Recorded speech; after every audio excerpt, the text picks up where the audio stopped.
Et sur le premier semestre 2024, ces nouveaux positionnements ont représenté 65% des fonds levés. C'est donc près de 2/3 de tous les euros investis sur cette période, contre moins d'un tiers dans la phase d'euphorie dont je parlais tout à l'heure.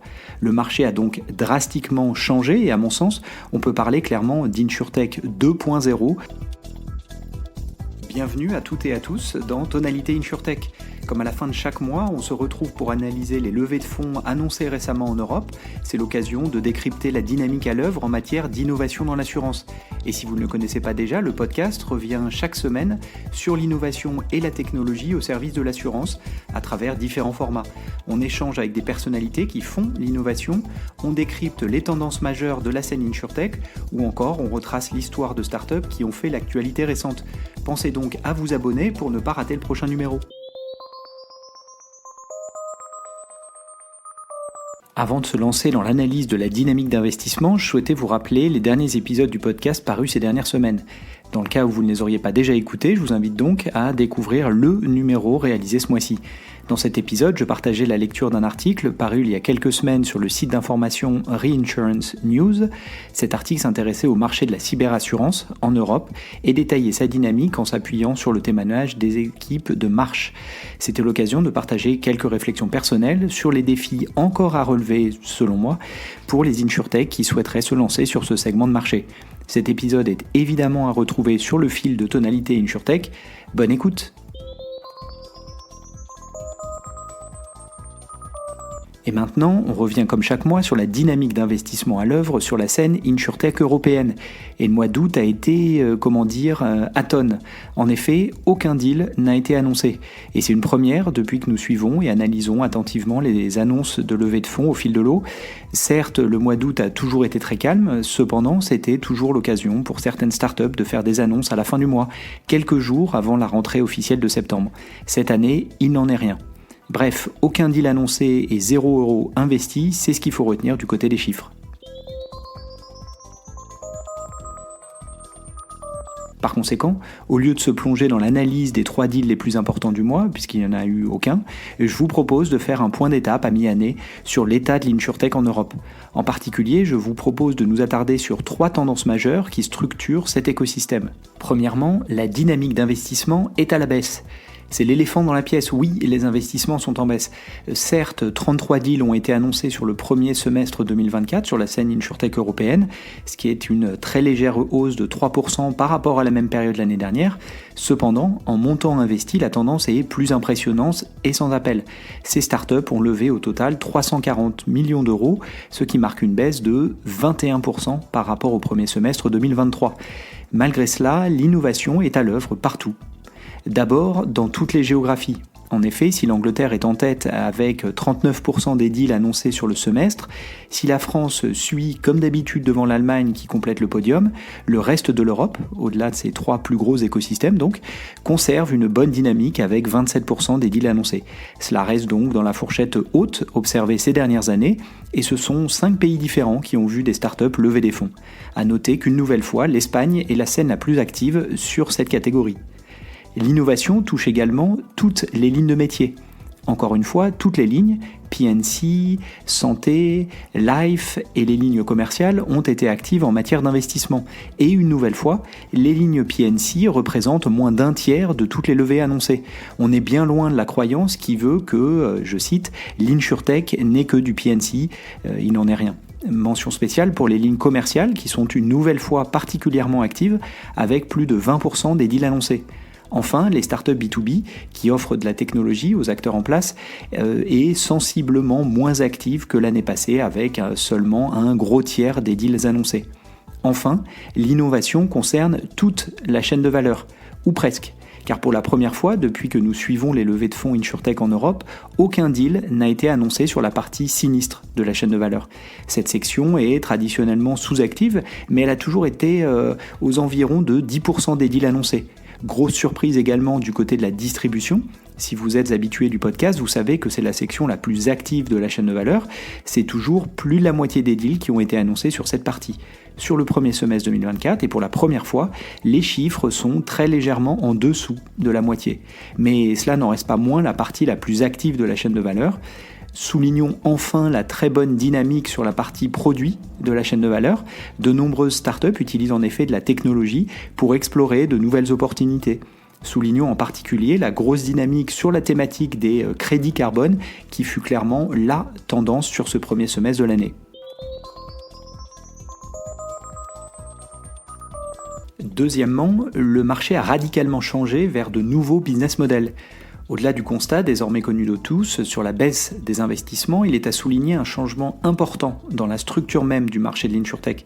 Si la tendance des investissements a connu un tournant important à compter de fin 2022, début 2023, elle s'est accompagnée d'une modification des modèles adoptés par les startups, ou du moins des modèles financés par les investisseurs.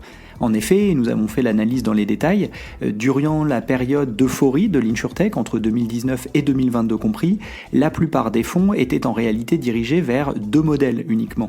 D'une part, les startups distribuant en direct, les B2C, et d'autre part, les startups full-stack qui disposent d'un agrément d'assureur, à l'image de WeFox, qui représentait d'ailleurs à elle seule plus de 20% de tous les fonds investis durant cette période. Au total, ces deux seuls modèles ont représenté 68% de toutes les levées de fonds durant ces années. A l'inverse, depuis le retournement de marché, donc depuis début 2023, la dynamique s'est totalement inversée et les startups adoptant d'autres modèles de distribution, notamment indirects, je parle ici d'assurance embarquée, ou explorant d'autres sections de la chaîne de valeur que la distribution, ces startups ont pris la tête du classement des investissements. Et sur le premier semestre 2024, ces nouveaux positionnements ont représenté 65% des fonds levés. C'est donc près de 2/3 de tous les euros investis sur cette période, contre moins d'un tiers dans la phase d'euphorie dont je parlais tout à l'heure. Le marché a donc drastiquement changé et à mon sens, on peut parler clairement d'InsurTech 2.0 tant les modèles financés ont changé. Troisièmement, de nouveaux enjeux, les risques émergents. Enfin, et c'est sûrement de là que viendra la nouvelle vague d'innovation dans l'assurance, les défis liés aux risques émergents se font de plus en plus pressants et les startups cherchant à y répondre se multiplient. Est-on toujours dans l'insurtech ? C'est une question légitime. Je pense qu'il s'agit là d'une nouvelle catégorie d'acteurs opérant notamment dans l'assurance, mais pas que. Je pense évidemment aux acteurs de la cybersécurité. Ils sont plus nécessaires que jamais pour prévenir, mesurer et demain pricer le risque cyber. Je pense aux startups de Climate Tech qui permettent de prévenir, mesurer et demain pricer le risque climatique. Et on pourrait ainsi lister de nombreux autres risques émergents, les actifs digitaux, le véhicule électrique, les risques liés au modèle d'IA, aux nouvelles formes de travail, gig economy, freelance, télétravail, etc. Il est intéressant de voir comment des acteurs présents sur des domaines connexes se rapprochent progressivement des assureurs. L'exemple qui me vient en tête est iSay, une start-up finlandaise se déclarant comme opérant dans le domaine du New Space, je cite leur profil LinkedIn. Quel rapport avec l'assurance, me direz-vous ?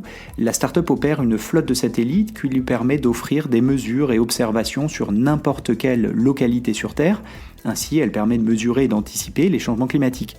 Cela fait directement écho aux enjeux auxquels les assureurs font face avec le changement climatique, justement.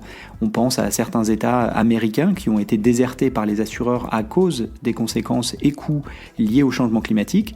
On pense aussi aux résultats financiers des acteurs de l'assurance en France qui ont été très légèrement impactés à la baisse par les dommages liés aux intempéries survenues l'année dernière dans certaines régions françaises. Et ce lien avec le secteur de l'assurance est renforcé lorsqu'on considère les annonces récentes faites par la start-up elle-même. iSay a en effet annoncé en mai dernier un produit spécifiquement pensé pour le secteur de l'assurance avec une solution d'alerte inondation basée sur les images haute résolution dont elle dispose. En juin, iSay annonçait un partenariat avec Guidewire, le célèbre ERP pour assureurs, pour intégrer certaines des solutions iSay dans les modules de gestion de sinistres de Guidewire. Notons au passage qu'en avril, la startup iSay levait 93 millions de dollars. C'est un exemple de la dynamique de ces acteurs. Pas vraiment insurtech, en tout cas ils ne sont pas comptabilisés dans nos analyses comme tels, mais qui ont un impact évident sur l'assurance et qui se développent rapidement dans cette industrie. Cela illustre selon moi la nécessité croissante de s'intéresser à des domaines connexes. Du moins, quand on s'intéresse à l'innovation et à la technologie dans l'assurance, l'insurtech n'est plus qu'une sous-catégorie au même titre que d'autres. Il s'agit alors d'analyser avec granularité non seulement les solutions qui ciblent explicitement et exclusivement l'assurance, c'est ce que je continuerai à faire dans ce podcast, mais il faut également observer avec attention des domaines connexes pour identifier les startups qui pourraient être utiles à l'assurance ou qui explorent déjà des pistes de développement dans ce secteur. Et bien sûr, nous suivrons ces développements avec une attention croissante, tant il me semble être la base d'une nouvelle séquence d'innovation dans l'assurance. D'ailleurs, si certains thèmes vous intéressent plus particulièrement, n'hésitez pas à me l'indiquer, soit en commentaire du podcast, soit sur les réseaux sociaux. C'est ainsi que s'achève ce numéro de Tonalité InsurTech qui se concentre désormais sur les chiffres et tendances en matière d'investissement. Pour aller plus loin, je vous invite à découvrir les autres épisodes parus ces dernières semaines dans lesquels je partage mes réflexions sur les derniers mouvements de marché, mon analyse des innovations récentes en matière d'assurance ou encore mes lectures d'articles sur des technologies qui vont impacter l'industrie. À bientôt!